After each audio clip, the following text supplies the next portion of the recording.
How you import models into Visualize is essential to working efficiently.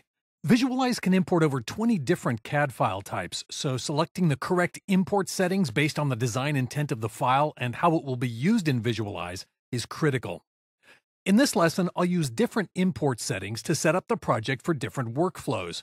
One to make working with the model quick and easy, and the other to allow for live updates and more flexibility with the model grouping.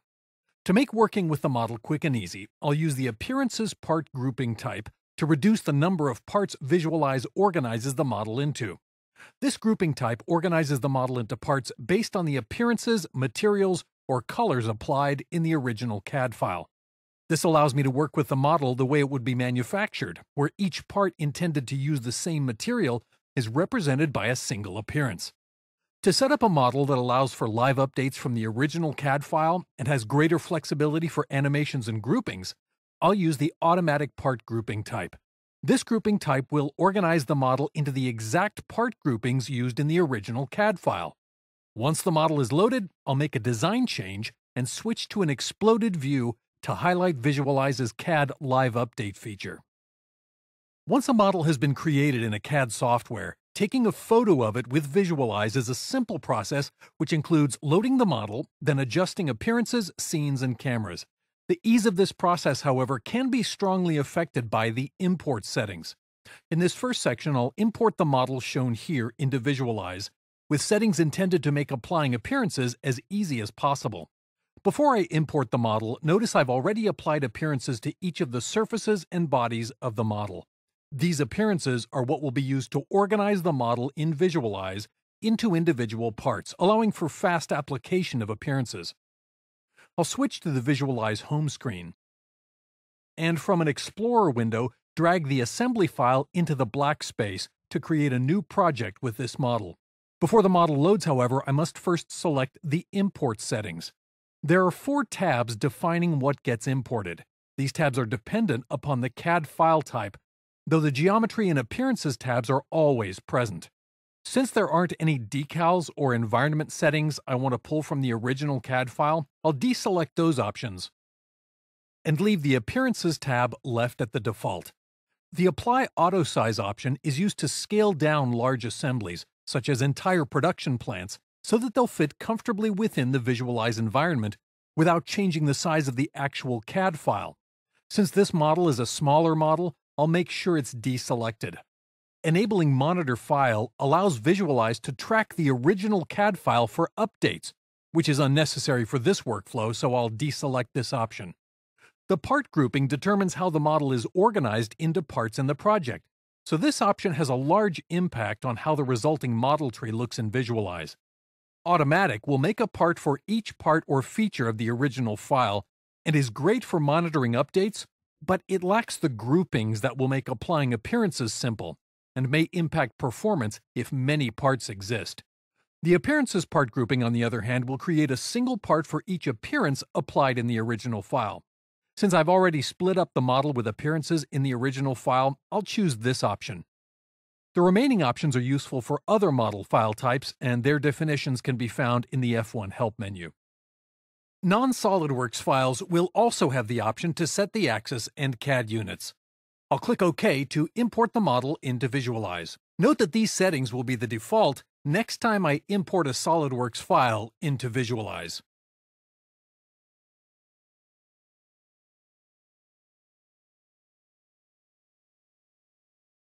I'll expand the scene tree and note that each part corresponds to one of the colors from the original file. I'll enable the Part Selection tool, and as I click on the model, note the size and shape of the highlighted parts. I can change the appearances applied to the model in 2 ways. I can go to the Appearance tab and change the existing appearance from red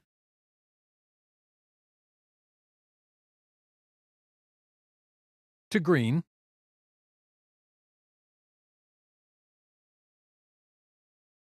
or I can go to the Libraries tab and apply an orange paint to the entire part. The color change is applied to the entire part. This functionality may seem obvious, but that's because the model was designed and imported to function like this. To see how a different part grouping affects the workflow, I'll re-import the same file with the automatic part grouping and monitor file options selected in the next section. The model here is open in SOLIDWORKS and has an exploded view already set up in the Configurations menu. In this section, I'll import this model into Visualize and then show how the monitor file option performs a live update by making a design change and then switching to the exploded view. I'll switch to Visualize and drag the model in from an Explorer window.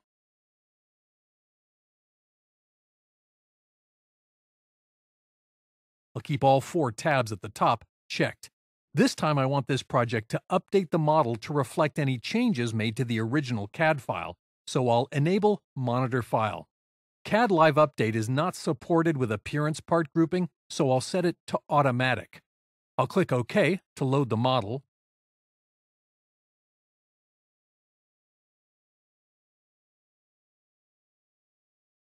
And then switch to the Models tab to view the scene tree. Notice that this time there are a lot more parts listed.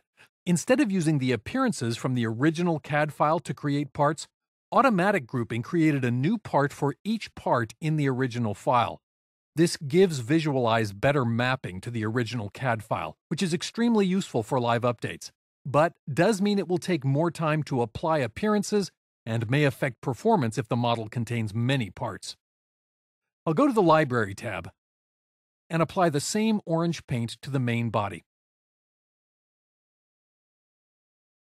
Notice that the appearance only applied to one small part instead of the larger area that it did with the appearance grouping. To apply it to the rest of the model and control the appearance as a group, I'll switch to the Appearances tab and apply the appearance to each part individually.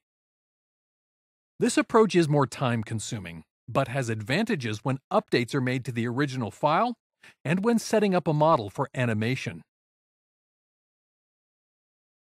I'll go back to the original CAD file and make a quick design change.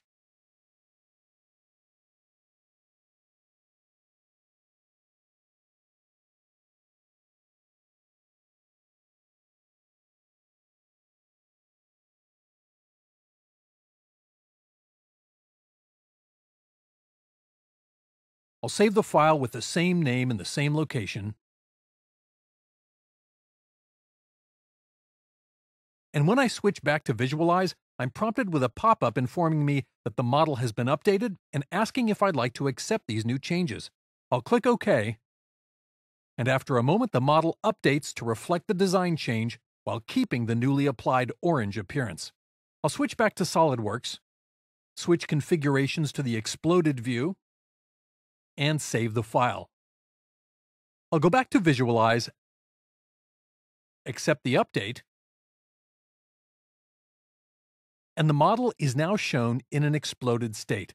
Since the live update automatically happens when the original file is saved, when working from general servers, it's possible to have changes made while you're still working in Visualize. Instead of interrupting your work, you can deny the update and continue working with the old version and update the model later. With the main model selected, I can go to the original source options and manually re-import the model or toggle file monitoring.